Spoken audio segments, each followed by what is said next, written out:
नमस्कार मित्रांनो, मी सखी. सिन्नरमधील 12 ज्योतिर्लिंगांची भटकंती आज आपण चालू केली आहे आई सप्तशृंगी फेमस वडापाव सेंटर पासून. श्री संजोग नाईक यांचे हे वडापाव सेंटर जे आहे ते सिन्नरमध्ये अतिशय प्रसिद्ध आहे, फेमस आहे.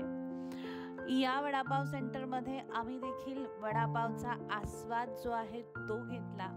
त्यानंतर आम्ही संजोग दादांना भेटलो आणि संजोग दादांनी आम्हाला नागेश्वर मंदिराविषयी माहिती आणि त्याच्या जीर्णोद्धाराविषयी आम्हाला बऱ्याचशा गोष्टी ज्या आहेत त्या सांगितल्या. या तरुण मित्राने नागेश्वर मंदिर जे आहे त्याच्या जीर्णोद्धारासाठी अथक प्रयत्न जे आहेत ते चालू ठेवले आहेत. ते हे संजोग नाईक दादा यांच्या कामासाठी आपण नक्कीच त्यांना काय देऊ शकतो, धन्यवाद देऊ शकतो. त्यांनी दिलेल्या माहिती बरोबर आम्ही निघालो आहोत आता नागेश्वर मंदिराकडे. नागेश्वर मंदिराची माहिती जी आहे ती आपण त्या मंदिराजवळ पोहोचल्यानंतर नक्कीच घेऊया. चला तर मग, वडापाव खाऊन झाला आहे श्याम आणि माझा. आता अतिशय उत्साहात आम्ही पुन्हा एकदा निघालो आहोत नागेश्वर मंदिराकडे. चलो.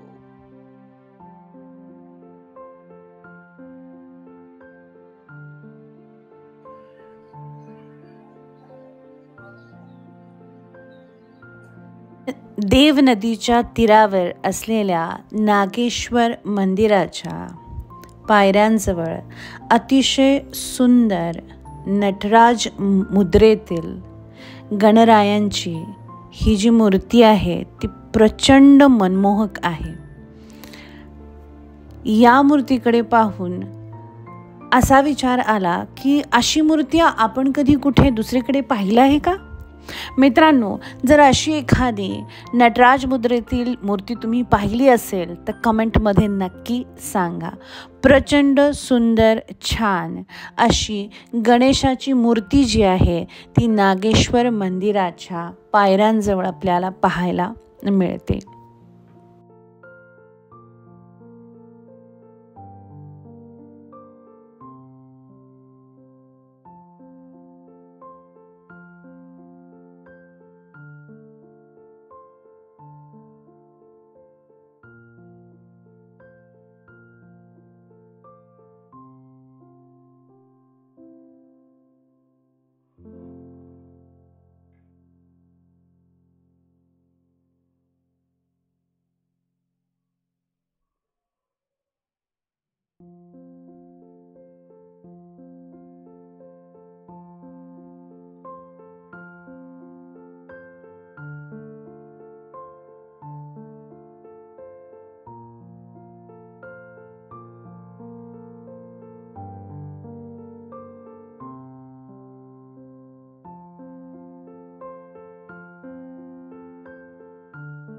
वसलेले सुंदर नागेश्वर मंदिर. निसर्ग प्रचंड सुंदर आणि या नागेश्वर मंदिराजवळ प्रचंड मोठी भिंत जी आहे ती आत्ता जीर्णोद्धाराच्या कामांमध्ये बांधण्यात आलेली आहे. आणि नाईक दादांनी सांगितल्याप्रमाणे इथे भरपूरशी झाडं जी आहेत ती लावण्यात आली आहे. झाडं बऱ्यापैकी मोठी झाली आहेत आणि इथला निसर्ग जो आहे तो एखाद्या चित्रात पाहावा इतका सुंदर आहे. अतिशय शांत सुंदर अशी जागा. येण्यासाठीचा रस्ता जो आहे तो थोडा खराब आहे, पण मंदिराजवळ पोहोचल्यानंतर त्याचं जे विहंगम दृश्य आहे ते प्रचंड सुख, आनंद आणि समाधान जे आहे ते देऊन जातं.